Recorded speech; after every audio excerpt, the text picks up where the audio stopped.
If you're like me, you probably feel like you have been just kind of surrounded in this black sea of darkness and morbidity for the last several weeks. And this conversation is going to bring you right out of that black hole, out of that abyss. And you are going to feel so uplifted, and you're going to feel like there is a light at the end of the tunnel, truly. This conversation today with Dr. Doug Lisle and Dr. Jen Howk, we take a hard look at the numbers. We take a hard look at the hysteria and the hyperbole that's floating around out there in the media. And we kind of level set everything in a way that puts this into perspective. Dr. Doug Lisle was with us on season 1 of the Plant Strong podcast, talking about the paleo and the keto diets. He's brilliant. He is an evolutionary psychologist. He has taught both statistics and psychology at Stanford University. He is the lead researcher at the True North Health Center in Santa Rosa, California, and he is the co-author of The Pleasure Trap. Dr. Jen Howk is his partner in Esteem Dynamics. She is an author, she is a researcher, and interdisciplinary social scientist. This episode is just what I needed, and it couldn't have come at a better time. Enjoy this conversation. Thanks. Hey, everybody. Welcome to the Plant Strong podcast. I have 2 very special guests today. I've got Dr. Doug Lisle, who obviously is a regular. This is his 3rd appearance on the Plant Strong podcast. And for the first time, we have Dr. Jen Howk, that is, according to Doug, absolutely one of the most brilliant minds that's out there. Oh, no. So I look forward to having this conversation with you guys. But right now, it's April 7th. It's a Tuesday, 2020, and we are in the midst of some crazy, crazy stuff. I mean, I listened to a podcast that you guys did last year, I think very aptly called March Madness, right? And obviously, Doug, you love basketball, so I think that's very, very appropriate. But what I'd love to do today is kind of dive into, I think everybody knows kind of how it's transmitted and a lot of things about the disease, but I'd like to talk about the numbers. I'd like to actually try and get a bit of a reality on all the hyperbole that's out there, all the just the hysteria. I mean, you can't open up any magazine, news show, anything, and it's just all, COVID-19. Sure. And so, Doug, your background as a, statistician and a psychologist, right? Teaching both those courses at Stanford, to me, gives you a really good grasp on this subject, because people are going nuts. They truly are, including myself, right? That's not good. Yeah. Yeah. So I want you guys to level set, let me know, hey, everything's going to be okay. We don't have an asteroid that's coming down to planet Earth and is going to destroy us all. And so but that would be a separate issue. Yeah. All right. But Doug, could you quickly introduce Jen for our audience? I sure will. This is Dr. Jen Howk. She appeared at True North Health Center about 2 years ago.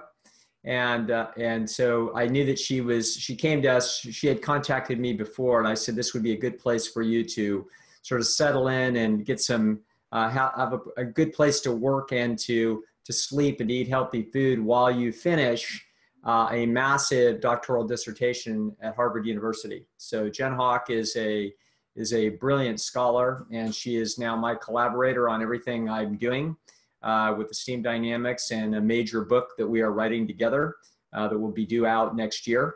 And so she's just a voice coming actually out of political science, but the 2 of us have a very big overlap in the sense that psychology and political science are essentially tightly interrelated. They're both the social sciences. So much of our background is similar, but also there are differences in our background that have led us to being able to sort of cross-pollinate our thinking and advance some important ideas. So let me ask either Doug or Jen, I'll throw this out to you. And during this conversation, I'd love any of us to ask questions. So Doug, if you sense something that Jen's saying and vice versa, dive in there. I don't want to be the only one asking questions here. Sure. But like for our audience that doesn't know what esteem dynamics is, what is esteem dynamics? We'll let Jen say. Go ahead. So I get to take this. Yeah. So esteem dynamics, I mean, the reason that I have sort of come into this, from political science and from sort of a broad background in social science, is that I always had a little bit of an intuition about what has become this thing called esteem dynamics, which is that life proceeds according to the signals that we are receiving from other people about how valuable we are. So the most important thing that's going on in human life, there's a lot of things that are going on that are important, but the most important thing that is really driving human happiness predominantly is how valuable you feel, how much a part of a whole. And the sort of apocryphal, we talk a lot about the Stone Age village. The main lens that we're bringing to bear on everything that we're doing is one that situates human life in the Stone Age, because we've not changed really meaningfully, physically or mentally, emotionally, since the end of the Stone Age. We really are Stone Age creatures. And so we begin everything from that point. And the most important thing in a Stone Age village is, who are you to other people? Where do you belong in the matrix of the community? Do you have a role to play? Are you getting regular signals from other people that you're an important and valued member of the community or not? And if you're not, that's going to lead to a lot of bad feelings and sort of maladaptive strategies that are going to take you off course in your life. And so we talk about esteem dynamics to kind of describe the dynamic interchange between how you are feeling about how other people feel about you, and the ways that you're trying to get better signals from other people, and sometimes not going about that in the best possible way. So that's the 30,000 foot view of what esteem dynamics is about. I like it. Doug, do you approve? Yeah. Oh, it's so good. I like to just throw her something and just watch it happen. Awesome. It's like you throw Michael Jordan the ball and just say, go. I love it. Very, very kind. Yeah. So guys, so last week you guys talked about this, I think, catastrophic math. Yes. And Doug, you talked about a lot of numbers as a statistician that just didn't quite add up. Yeah. Can we talk about that, and then also, have things changed at all? In 1 week since you last visited this subject with Jen. Yeah. They've gotten better. Yeah. I think the numbers are getting better, or they're certainly triangulating on. What I called this was sort of two alternative hypotheses that this began with.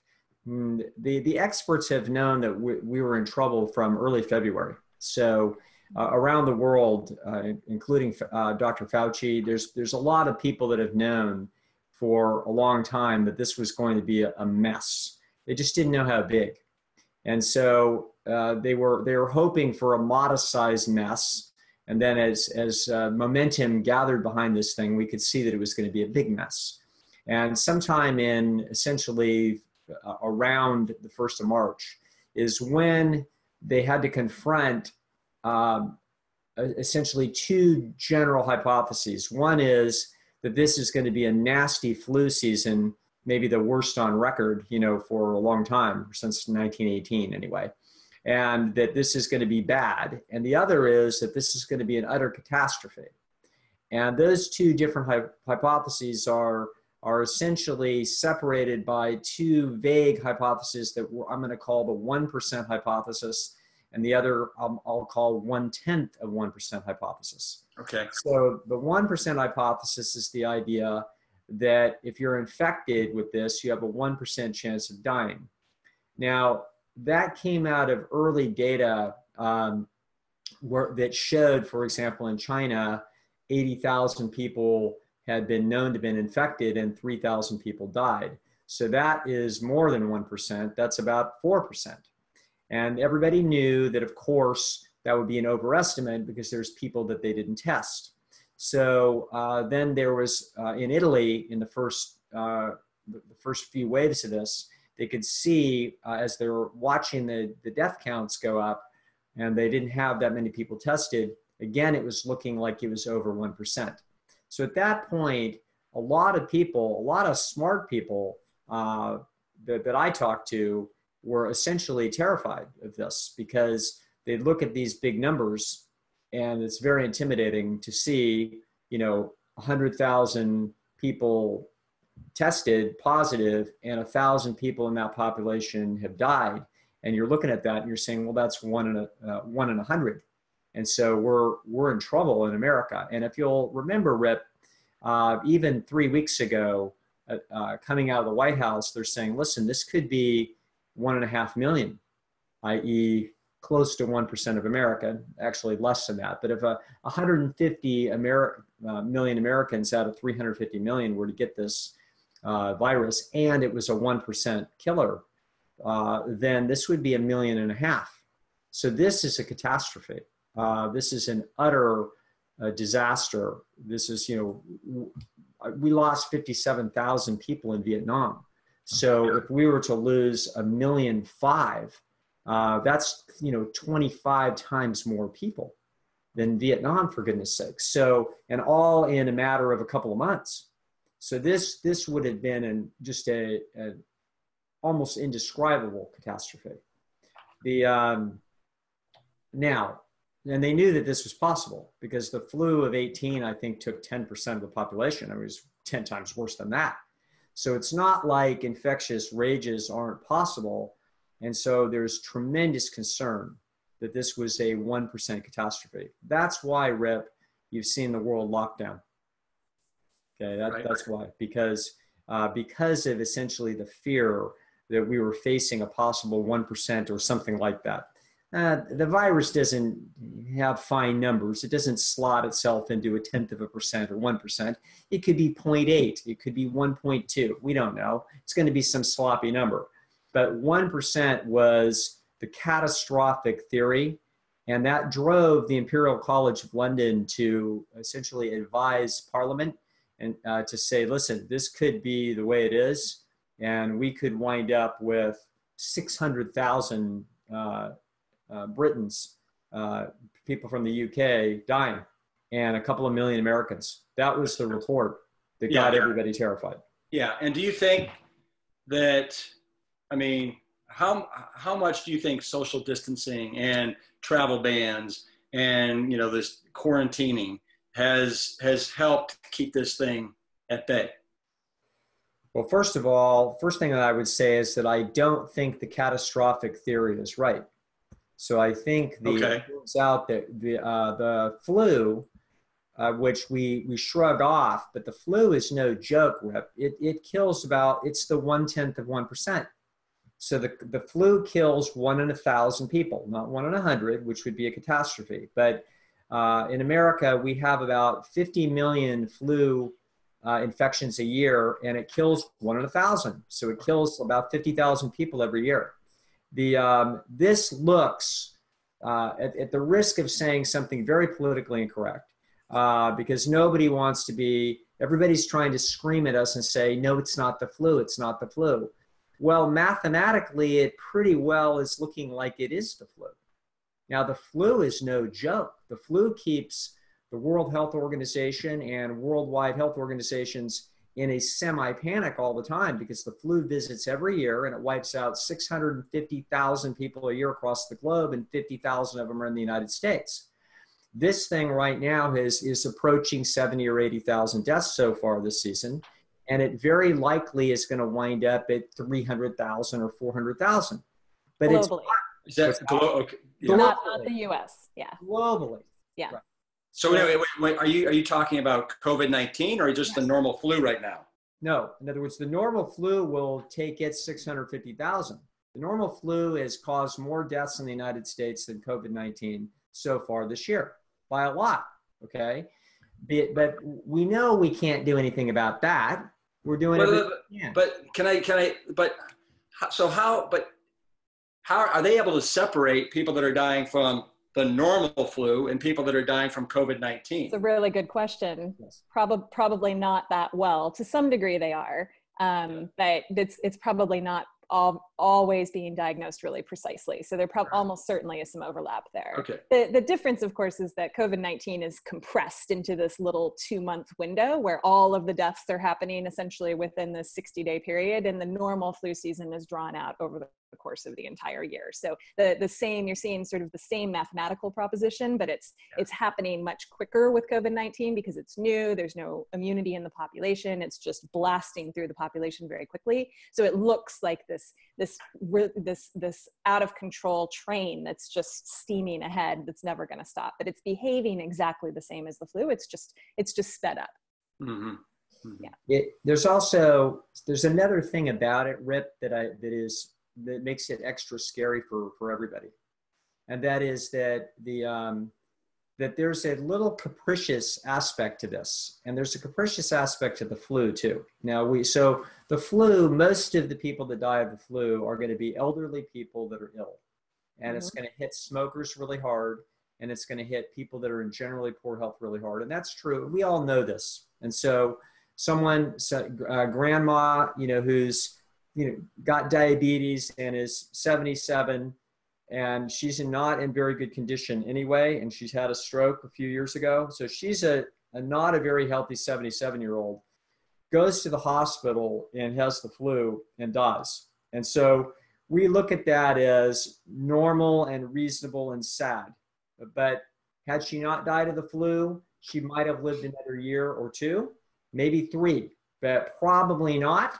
And so the flu simply was something that nudged her life to end. The same thing is happening with COVID, except that it's probably a little bit more capricious. In other words, with the flu, there's always some 47-year-old that gets the flu and he dies. And it doesn't happen often, but it does. When you take 50,000 deaths a year, there's going to be a few that are going to be off the curve. The same thing is true with COVID, probably a little bit more so. So when we see those cases that are also widely publicized, they add to the fear, and legitimately so. So even though COVID is going to be very similar to the flu, that the vast majority of victims are going to be people that are going to be elderly and in poor health. That is true. So if you are young and healthy, your odds of dying of COVID are extremely low, but they're not zero. And the fact that they're not zero and it's raging through the population is a very acute, highly communicable infection. That's scary. And so it's got us all back on our heels, even though what we're really seeing numerically is essentially a very bad flu. Right.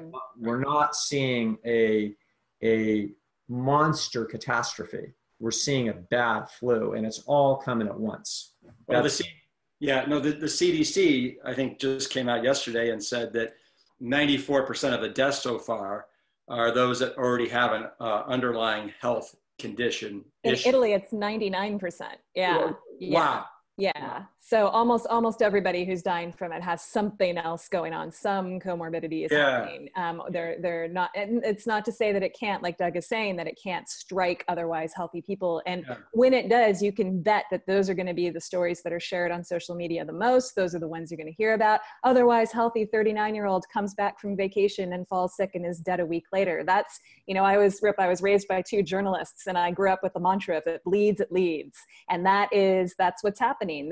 These are the scariest data points. You can take the outliers, which are the unusual cases in any kind of data pool, and you're going to highlight those, and that's going to drive eyeballs to your newspaper, to your broadcast, whatever it is that you're doing. So it's not that those things don't happen. It's just they don't happen nearly as often as a proportion of the deaths that are happening as a result of this virus as we think that they do, because we're seeing overrepresented outliers every time we turn on the news. So maybe I'm not asking the right question right now. So Doug, help me if you feel like I'm not. But this thing seems like it's spread so quickly, so fast throughout the whole globe. Yes. And I understand part of the reason is because it's a novel virus, right? That's never been introduced to the human population before. Right.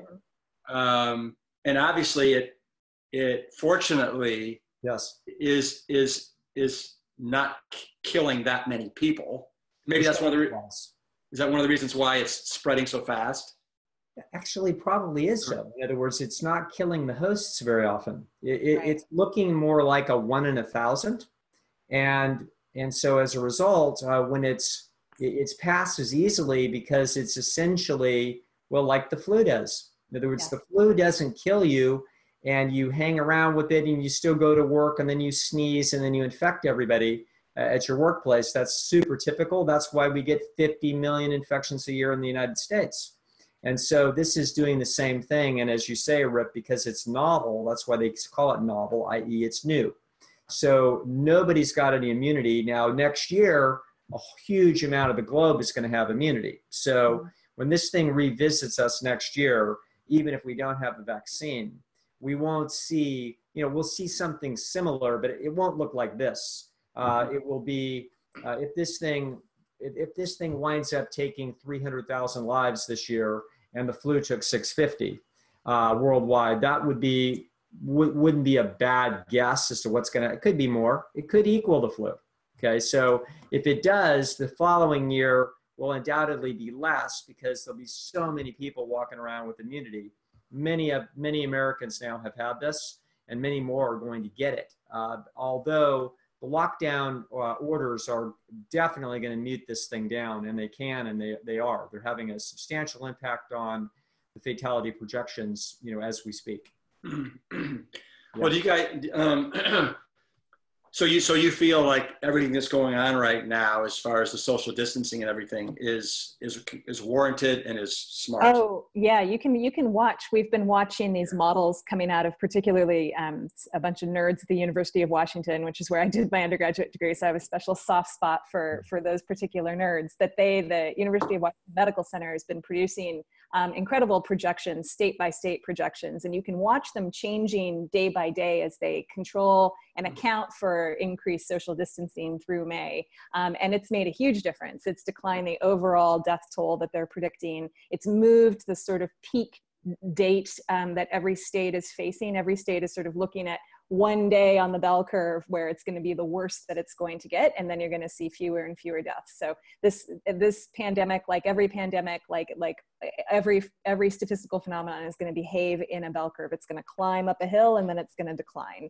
And so we're still generally climbing, which is why it looks very scary, because we see the death toll getting higher every day, particularly in places like New York, and climbing worldwide. And people who don't have a sense of the behavior of a bell curve or a pandemic in general don't have an intuition that that's going to peak and then start to fall. They just sort of feel like it's going to keep going forever. And so there's a real feeling of uncertainty and anxiety that accompanies that, understandably. Yeah. Well, it's interesting because like just in the last 3 or 4 days, you've got these messages that are being delivered, like one from the U.S. Surgeon General that said, get ready because this week is going to be our Pearl Harbor. Yeah, we're going into the worst. I mean, this is the top of the hill. Yeah. As far as like the number of deaths that we're going to be facing. And then you've got the CDC that yesterday, the director of the CDC came out and said that the death count is going to be much lower than we expected. Mm-hmm. And you've got the White House, task force that today came out and said that they're expecting between right around 100K to 240,000 deaths in America from this. That's a high estimate. Yeah, but that's the projections we're looking at are considerably lower than that, between 60 and 80, but probably 100,000 is a good guess.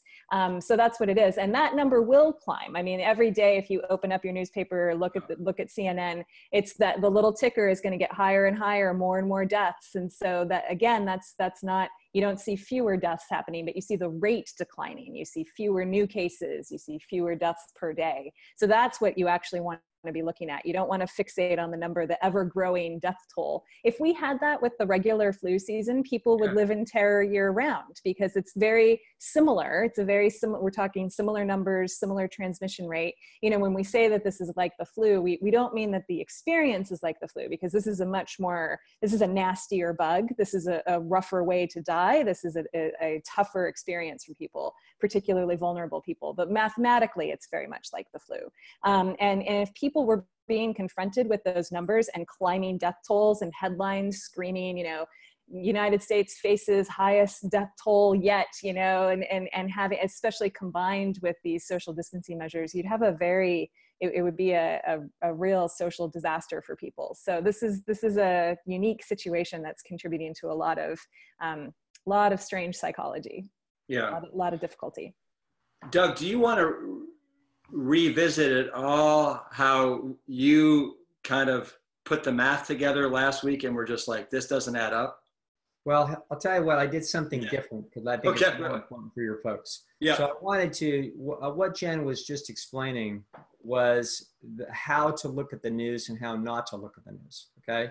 So this is a Joe's car lot. Okay. So there's Joe's car lot. Can you see it? I can't, but Doug, can I stop you just for a sec? Yeah. Did you paint that painting behind you? Because that is vintage Doug, I think. It is. Okay. The true artist in his element. If it's if it ever goes on sale, I want to buy it. Well, he's about to. These are new pieces that he's showing us now. This is Yes. new commissioned work, particularly for this pandemic. Okay. So sit back and bask in the greatness that you're about to see.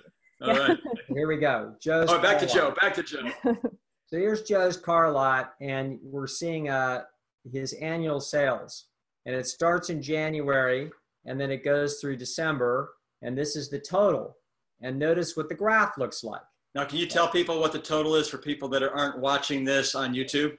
Yeah, it's like starts at 100,000 in January, and then it's about 200,000 in February, and the curve keeps going up until we get to December, it's over $1 million. Mm-hmm. So what a beautiful curve. So if you're Joe, you're looking at that curve, and the curve just keeps going up because it's a cumulative curve, which is exactly what you'll see on all these websites that are tracking this thing. You're seeing cumulative curves, which are terrifying because they keep going up. Well, of course they go up. And as Jen was just saying, if we had a cumulative curve being published every week on the flu, it would start out in November with 300, and then a week later it'd be 600, and then a month later it'd be 6,000, and then it'd be 12,000, and it would be climbing and climbing, and it would look like something that's completely out of control, okay? However, we're going to do Joe's car lot to make Joe not quite as happy, and it's going to be not cumulative, and it's going to be the same curve except it goes up to 1 million, except it never gets to 1 million, because as we start in January, it's 100,000. And then February, it's 100,000. And then March, it's 100,000. Then there's a little sale there. It dipped up a little bit. And we see that it's actually a straight line across. It's I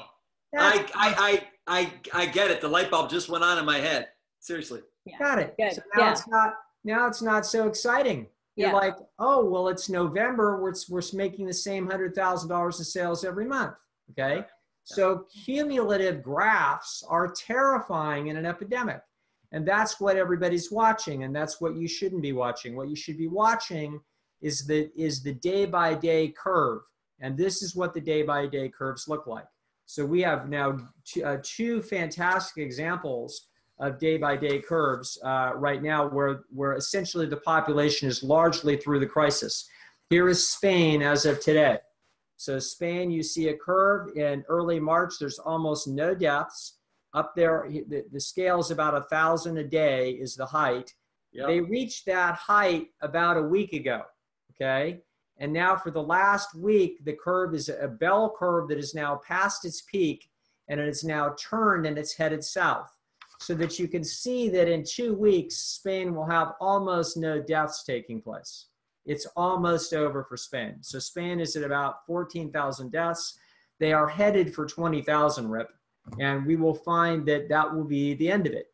Okay, right. So until next year. So, and the same thing is taking place in Italy. That Italy, for a moment, once again, here's the curve. Italy started a little sooner than maybe several days ahead because Italy's a bigger tourist destination, and so they were seeded more completely than Spain was. You see, it's the same 1,000 a day as the peak. They peaked a little earlier, so that they're a little bit, they're almost done. So Italy, again, is at about 15 or 16,000 deaths today. They're a little bit bigger country, so they're headed to about 25,000, okay? So Spain and Italy are two beautiful facsimiles for the United States. The Asian countries, Rip, were incredible about facilitating. They watched what happened in Europe, is what happened. And they basically said, we're not having this happen. And a lot of them are sort of smaller, super well organized. So you have Singapore, you have Hong Kong, you have Taiwan, and you have Japan and South Korea. Those 5 countries were incredibly fastidious at jumping on social distancing. And so they are having very, very low death rates as a result of that. Yeah. Europe is more touristy, more open, you know, it's just sort of, in that way, they weren't going to be that responsive. And so, and they were caught unprepared, because this is where it hit first really hard. Right. Honestly, it hit first in China, and they wrapped it up very quickly. But it got seeded in Europe and seeded most intensively in Italy first. And as a result of that, Italy peaked first and has been terrifying the globe. And now we all watched. But now what we're seeing is this is going to be the curve in the United States, Rip. Oh. So it's going to look just like everybody else's curve. It's going to peak in mid to late April, probably in later April. And then by mid-May, it's going to be almost gone. And then by the 1st of June, it's essentially gone. Wow. And you already see that in the states that got it first. So Washington state's curve already looks like that. You can already see that it's starting to go on the downslope. And Washington, again, was very good with the social distancing. So you know, flattening the curve is a real thing. It really does work. It doesn't stop the entire process, but it does draw it out more like the natural, the normal flu season would look.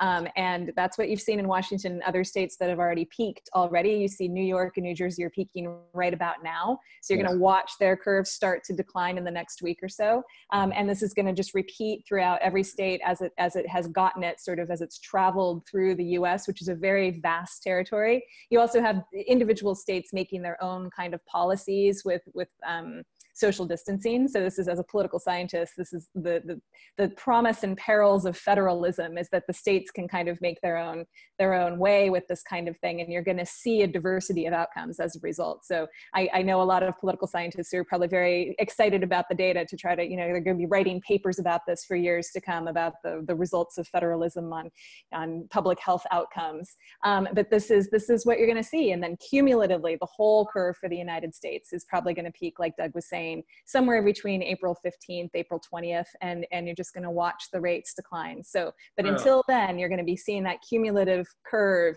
It's going to get, and the cumulative curve, even when we're on the downslope, still gets higher. The death toll still gets higher. The headlines still scream at you.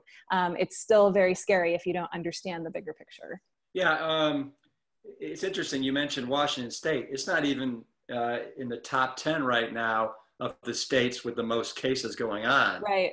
And I saw that stat and I was like, what? How can that be? But you're right. Tell me this, as a political scientist. Yeah. What do you make of what's going on right now with kind of the Democrats and the Republicans and kind of, you know, the narrative that each one is kind of throwing out there?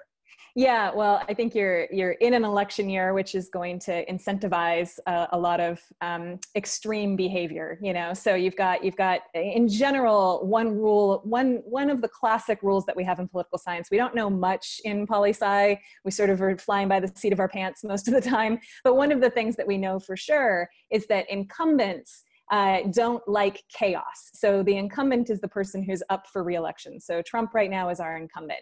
And so the Republican Party in general is not, they're not wanting uncertainty. They're not wanting instability. They want everybody to be very happy with the status quo. So they re-elect the same person that put them in the situation that they've gotten themselves into. This is like just a cardinal rule in politics. So this is why incumbents, it's very bad for an incumbent to be trying to get re-elected in the midst of a recession. Very good for a challenger, because the challenger is posing a alternative view of reality, alternative way to solve problems and to go forward. And so for the challengers, in this case, the Democrats, they're somewhat incentivized to exaggerate this situation and make it seem a little worse than it is. And the Republicans are somewhat incentivized to downplay it and say it's no big deal and where it's all over, we'll be packing the churches by Easter. So the truth is somewhere in the middle, and both the parties are sort of spinning it to their own advantage, and you're going to continue seeing that throughout the entire summer, going into the conventions and certainly into the election, because these are big forces where people are trying to save their jobs and get reelected and mount successful challenges. Many households choose to make their own dog food because they distrust standard commercial dog food. I totally get it. I do too. The problem with homemade dog food, however, is that it can have trace vitamin or mineral deficiencies that our four-legged friends need. While a homemade diet can be beneficial for your dog's health, the food needs to be carefully balanced. If you make your dog's food at home, talk to your vet or a veterinarian nutritionist about getting the right ingredients in order to avoid nutritional deficiency. For our dog Jade, I don't take any chances, and that's why I trust my friends at Wild Earth and know that she'll be fed complete nutrition. Try a bag today at wildearth.com or visit amazon.com and save 40% off your first order and use the code PLANTSTRONG.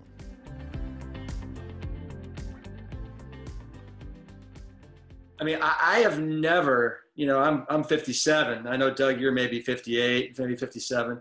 But, and Jen, you're probably 28, 27, but. Very, very good. Good points for you. But I've never experienced anything like this in my lifetime. Maybe the closest was maybe 9/11 as far as just feeling like so very comparable. Very unsettled and shaken at the core. But I'm just wondering, when we come out of this, do you see us like certain things changing forever?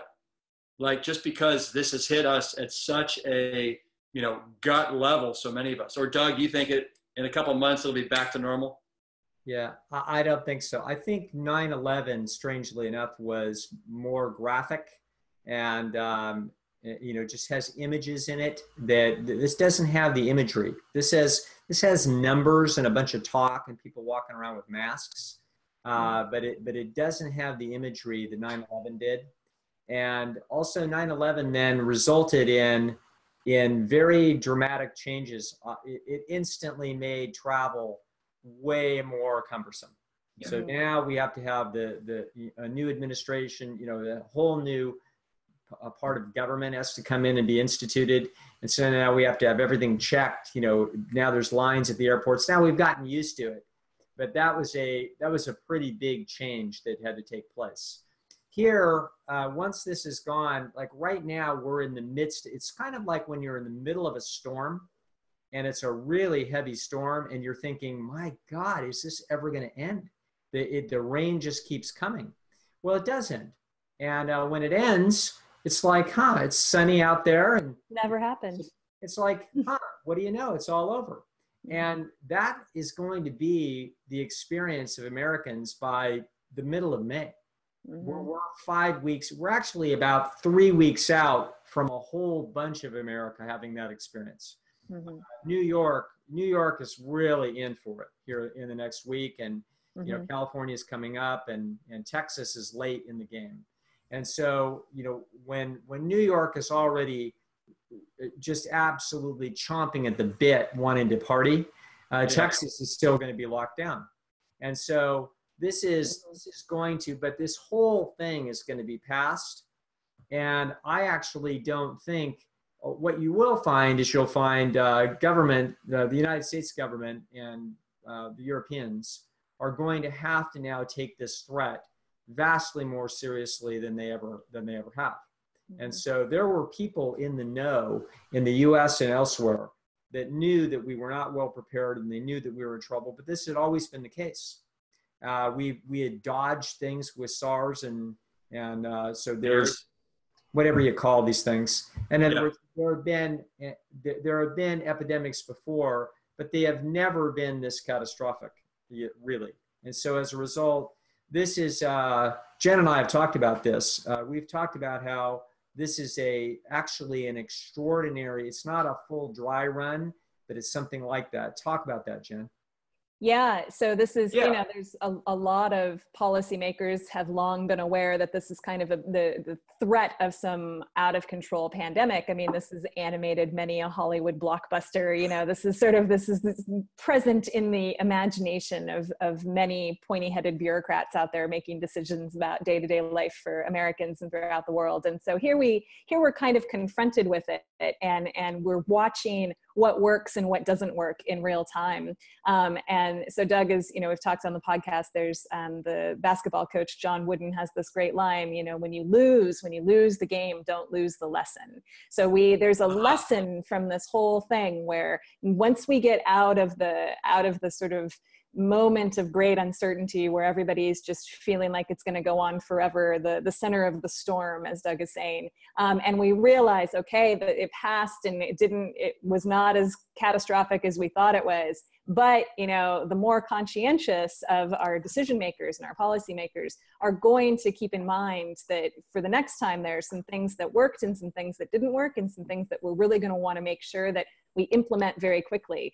You know, testing is a really important piece of this whole puzzle to really get a sense of an accurate death rate. So you're not having a situation like you did early in this case where, you know, the initial reports out of China were that this was a 5 or 10% kind of death rate, which is a terrifying prospect. And that gets filtered down into the public imagination and eventually settles around 1%, which even as Doug was saying earlier, is still, that's going to drive a lot of really bad decision-making, a lot of unnecessary fear. So you get early testing, and we have testing now developed for COVID-19 that is almost immediate. You know, you can really tell within 5 minutes if you have this or not. And so once you implement that and you implement it quickly, then you can do stratified social distancing. You can, you know, the people who are sick are definitely self-quarantining. The people who are not are able to, you know, carefully and with great sort of discretion and caution go about their lives and keep the wheels on the bus and keep the economy afloat. So you don't have this wholesale shutdown that you've got now, which is a much better long-term outcome if you're dealing with something really similar to this or gnarlier than this. So this has been a really powerful experience for those kinds of conscientious decision makers who live and breathe this kind of thing. But as Doug is saying, for the rank and file American who is just experiencing a little, you know, this great traumatic experience of the winter of discontent, it's going to be forgotten. People are going to be back to normal. They're going to be having their 4th of July parties. They're going to be, you know, sort of remembering that there was this uncomfortable period, but it's not going to fundamentally change their behavior, in part because very little fundamentally changes human behavior. Human behavior is extremely predictable, extremely consistent. We talk a lot on our podcast and in other work that we do about the immutability of personality. And particularly when you're looking across the population as a whole, you've got, you know, 50% of people who are less than average on a dimension of personality that we call conscientiousness, which means that they're kind of flaky. They're not that worried about anything. And those people are just, it's going to be back to normal for them. And they're going to be just, you know, partying as soon as the state takes their shackles off. I don't think any of us will ever look at a roll of toilet paper the same way. I have a feeling that we all will have some jars of Purell, like hand sanitizers. And I also think we're all going to think twice about who we shake hands with. Maybe.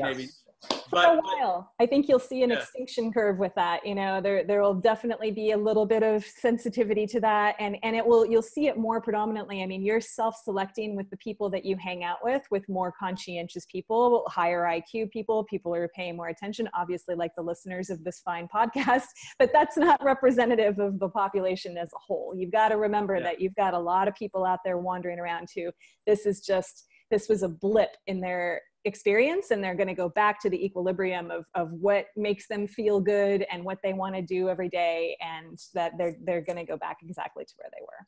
These are not people who, after a big earthquake, suddenly have a really good earthquake kit at home. You know, they don't have that kind of response to a crisis, and they're not necessarily going to have this one either. But those of us who are more conscientious, who are paying attention, would do well to try to learn whatever lessons that we can and incorporate them. Yeah. Doug, anything you want to add to that? No, perfect. I think that this is the ultimate fire drill, Rip, and this is and so this is now we think I'm guessing that this is 0.1%, that more or less is the kind of range it is. So wait, when it's all said and done, you think this will be about 0.1%? 0.1%. In other words, wow. I think, wow. yeah, okay. 1 in 1,000. That's what we see internationally. Yes. Okay. Yeah. So I think that's what's going to be and I think that about, you know, a third or a fourth of Americans will be infected in this first run. So I think you'll probably have, you know, 80 to 100 million infections, and that we'll have about 80 to 100,000 American deaths. And that's what it's going to be. So countrywide, it's going to be 1 in 3,000 or 1 in 4,000 people will have died of this. This is, you know, a huge break compared to what it could have easily been. Mm-hmm. So this is not losing the lesson here, is realizing we just got threatened. Okay, we got hit, but you know, it's like if you thought you were going to be in the fight with George Foreman, and you thought you were going to be, it was not going to be that hard because he was old and overweight, and you got hit early. Yeah. You realized, this is trouble. Okay. Not what I signed up for. We just found out. It's like, we're vulnerable, and for goodness sakes, next time. We have to be ready for something that could be 5 times or 10 times worse, because that could happen. Yeah. Let's pivot for a second. Yeah. So I have some friends that believe that there's all these conspiracy theories that are out there, and I'm wondering if you guys pay any attention to them whatsoever, or you think, listen, this was caused by, you know, the wet markets at Wuhan. It was a guy took a cleaver down on a bat, and, you know, he got infected, and, you know, and then it spread. But, you know, I hear that there's this 5G stuff with the 5G and the radio waves and vaccinations, and Bill Gates. Bill Gates is like, you know, big mastermind to be able to tag people. Do you guys have any legitimacy to any of that stuff, or you think it's just crazy? No, I think it's mostly Doug can jump in, but yeah, my favorite is that this is pretext for the one world government, and, you know, everybody's going to get vaccinated with microchips, and it's all like, you know, you see this kind of thing. These are the same conspiracies that come out anytime anything happens, whether there's a tsunami or whether there's an epidemic. Like these are evergreen conspiracies. You know, just again with my political science background, one of the main things that you learn is that a conspiracy at that level requires a lot more cohesion and organization among a lot of different actors. These guys can't get that kind of cohesiveness to pass a piece of legislation. You know, it's like it would be a remarkable feat of overcoming an infinite number of collective action problems to accomplish a conspiracy of that scale, and it's just incredibly unlikely, and there's no evidence for any of that. So I think that, you know, the wet market hypothesis is very solid. That's the best evidence that we have. It's not certain that that's where it started, because the evidence is a little limited. The case number is small, but that's very similar to how SARS began. There's all kinds of reasons to believe that is genuinely where it started. There hasn't been a conspiracy theory that I've run into that I give any weight to, but maybe Doug has a favorite. No, I just one more lesson, Rip. We shouldn't be eating animals. Yeah, that is a big lesson. Well, Doug, will you talk about that for a second? I mean, because obviously you and I are, and Jen, I don't know how are you plant-based? Oh, completely. Yeah. Okay. For over 15 years. Yeah. Oh, yeah. No, wouldn't be here otherwise. Okay. But you know, Doug, this is so near and dear to our hearts. Sure.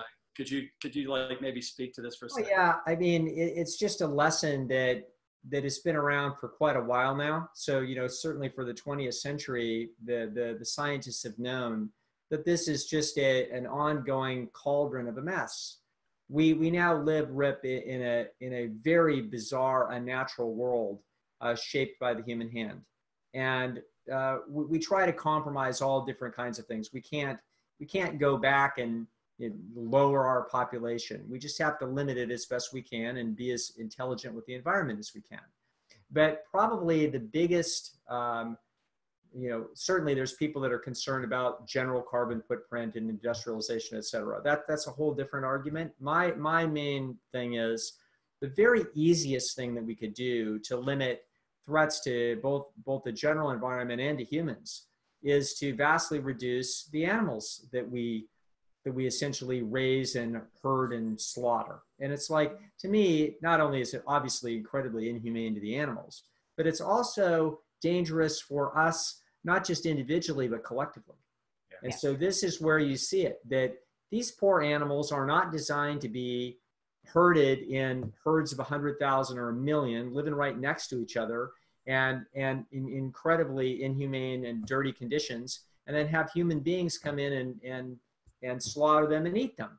It's like this kind of a problem is we're just constantly courting disaster. And I was telling Jen, I think in our last thing that we did, I said, it's amazing that it isn't worse. It is. It speaks to the resilience and incredible power of our immune systems. Yeah. Right. Yeah. Well, no, Doug, I mean, at the immersions, we talk about how, the typical American eats. I'm amazed that, only 50% of Americans are dying of heart disease, that only 50% of people are coming down with cancer, that only 75% of the population is either overweight or obese. Yes. I see how most people eat, but you're right. It's the resiliency and how this organism wants to be healthy. It does. As Doug says, he has a great phrase where it can spin gold from garbage. It's really like you can really put some junk into the system and it can basically keep chugging along and it can stay alive. It's not going to be thriving. It's not going to be in great condition. It's not going to have its immune defenses fully operational against something like COVID-19. But it can continue. It can make it more or less to the expected lifespan, even eating total trash. So you have to look at what kind of choices you're making to optimize your life experience, to defend yourself against this kind of thing, and to not be contributing to the spread of novel viruses like this through your support of wet markets or animal agriculture or anything like it. Yep. Well, man, I think that I feel so good right now about going into June and things for the most part returning to normal, except Doug, when I see you next, maybe we'll give you a fist bump instead of a handshake. That's it. You got it. Yeah.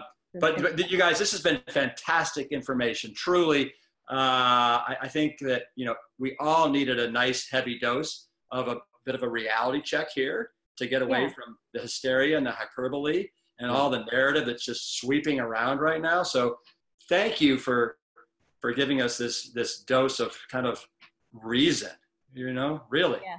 Yeah, that's what we're in the business of trying to do. So Jen, Doug, where can people get more information on you guys and your podcast? Go ahead, Jen. Well, you can find our podcast on iTunes or Spotify or anywhere that you would normally listen to a podcast. It's called Beat Your Genes. So you can download it there. You can also go to beatyourgenes.org where they're all hosted and there are links to everything. But Doug and I, you can book sessions with us. You can see what we're up to, watch our latest material, read our latest blogs. That's all over at esteemdynamics.com. So we share that site, and that's where you're going to find the most current info for both of us. All right. Well, this has been an eye-opener. Thank you, both of you. So let's do our typical sign-off. Follow me. Peace. Engine 2. Plant strong. Beautiful. All right. Yeah, great. Have a good one. I really hope that you enjoyed this week's episode with Dr. Doug Lisle and Dr. Jen Howk. Thanks for your patience with our remote audio production. We promise that we'll resume in-person recordings absolutely as soon as we are able to, once the travel restrictions and the social distancing, it comes to a halt. Next week, we're going to feature Chris Wark. He's the remarkable young man who beat colon cancer with lifestyle and a lot of grit and determination. You won't want to miss a minute of this in-depth interview. Please remember to subscribe and to rate and review our show. We read every single comment and appreciate all of your feedback. For more information, resources, recipes, and more, visit plantstrong.com. The Plant Strong podcast team includes Lori Kordowich, Amy Mackey, Patrick Gavin, Wade Clark, and Carrie Barrett. I want to thank my parents, Dr. Caldwell B. Esselstyn Jr. and Ann Kryl Esselstyn, for creating a legacy that will be carried on for generations and being willing to go against the current and trudge upstream to the causation. We are all better for it.